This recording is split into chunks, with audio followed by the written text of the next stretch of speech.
Tujuan dari pengelompokan barang bisa dibedakan menjadi dua, yaitu tujuan untuk produsen ya atau penjual, dan nanti yang kedua adalah tujuan bagi konsumen atau pembeli. Intinya, kegiatan pengelompokan barang adalah memudahkan bagi produsen. Yang pertama, memudahkan dalam hal penyimpanan barang di gudang. Ya, yang kedua, memudahkan penataan barang baik di gudang maupun di rak pajang. Yang ketiga, memudahkan produsen dalam hal pelayanan terhadap konsumen. Yang keempat, memudahkan produsen dalam pengambilan barang baik dari gudang atau dari tempat pemajangan.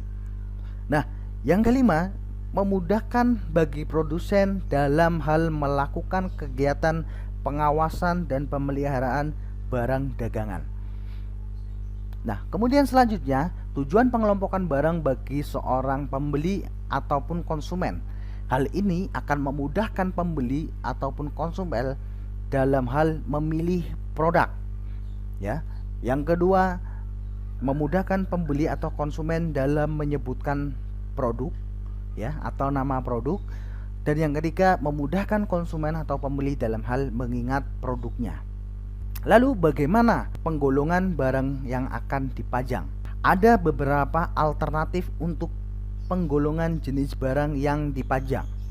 Yang pertama ya, penggolongan barang menurut bentuknya, ada juga menurut daya tahannya, menurut cara penyimpanannya, menurut kegunaannya, sifatnya, dan ada juga nanti yang terakhir adalah menurut cara pemakaiannya. Kita bahas ini satu persatu. Yang pertama adalah penggolongan barang menurut bentuknya. Ada barang padat dan ada barang cair. Contoh barang padat adalah sabun batang, buku, alat tulis, ya, dan lain sebagainya. Kemudian yang kedua, menurut daya tahannya.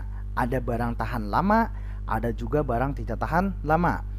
Barang tahan lama contohnya adalah misalkan deterjen, pembersih lantai, alat-alat tulis, dan sejenisnya.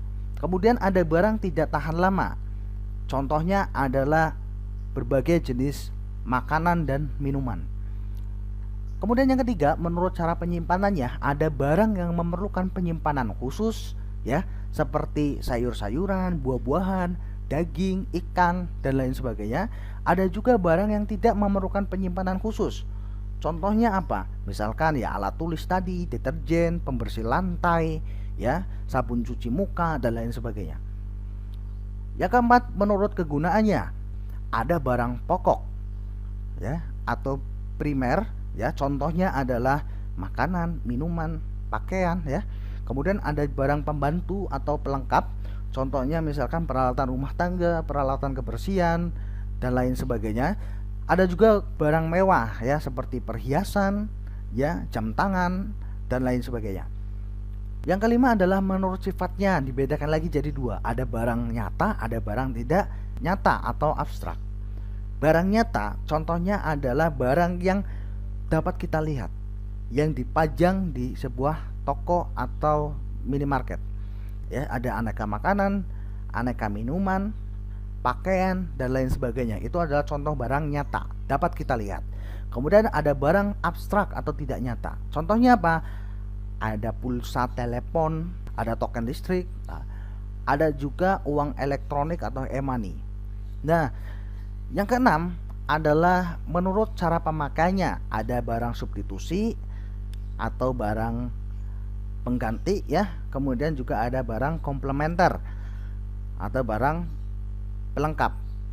Nah, contoh barang substitusi misalkan ada teh, ada kopi, dan sejenisnya.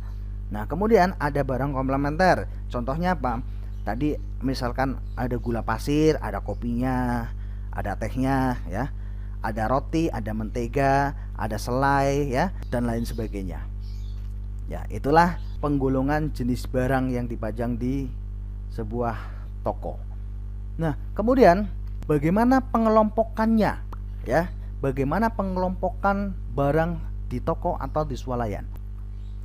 Pengelompokan barang di toko dan di swalayan secara garis besar terbagi menjadi 3, yaitu barang supermarket, barang fresh, dan barang fashion. Barang supermarket terbagi lagi menjadi beberapa departemen. Contohnya adalah departemen food. Isinya apa? Departemen food ada produk susu ya, mulai dari susu bayi sampai susu dewasa. Kemudian ada berbagai macam produk biskuit ya, sejenis wafer, cracker, dan lain sebagainya. Ada juga jenis-jenis minuman ya, seperti soda, jus ya, ataupun minuman berenergi, snack, dan lain sebagainya. Kemudian ada departemen non food, contohnya adalah hair care, seperti aneka bahan perawatan rambut, yaitu ada sampo, minyak rambut, dan lain sebagainya. Kemudian ada juga body care atau aneka bahan untuk perawatan tubuh ya, seperti sabun mandi, hand and body ya, atau body lotion, dan lain sebagainya. Ada juga skincare ya, perawatan kulit, misalnya ada obat jerawat, pelembab, pemutih. Ada juga mouth care atau aneka bahan perawatan mulut dan gigi ya, seperti ada pasta gigi, sikat gigi, ada obat kumur, dan lain sebagainya. Di departemen household biasanya terdiri dari barang-barang elektrikal atau peralatan yang menggunakan listrik, misalkan magic jar ya, setrika, dan lain sebagainya. Ada party wear ya, atau perlengkapan pesta seperti piring, kertas, sendok plastik ya, dan lain sebagainya. Ada juga ada kitchenware seperti perlengkapan dapur kayak kompor, wajan ya, dan lain sebagainya. Nah, kemudian di departemen toys ada soft toys, games, educational toys ya.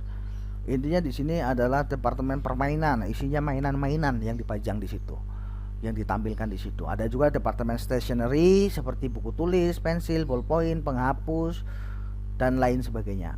Ya, ATK lah, alat tulis kantor. Nah, kemudian ini adalah tampilan dari barang supermarket ya. Kalian pasti pernah ketika masuk ke dalam supermarket ya, kalian melihat beberapa departemen seperti ini. Ada departemen food ya, ada berbagai macam minuman ya, ada berbagai macam snack atau makanan ringan, dan lain sebagainya.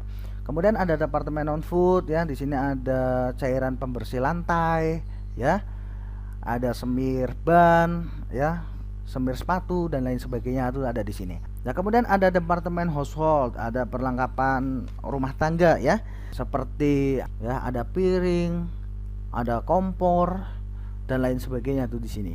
Ya, departemen toys tadi aneka macam permainan lah, mainan, aneka macam mainan ya, juga terdisplay di sini.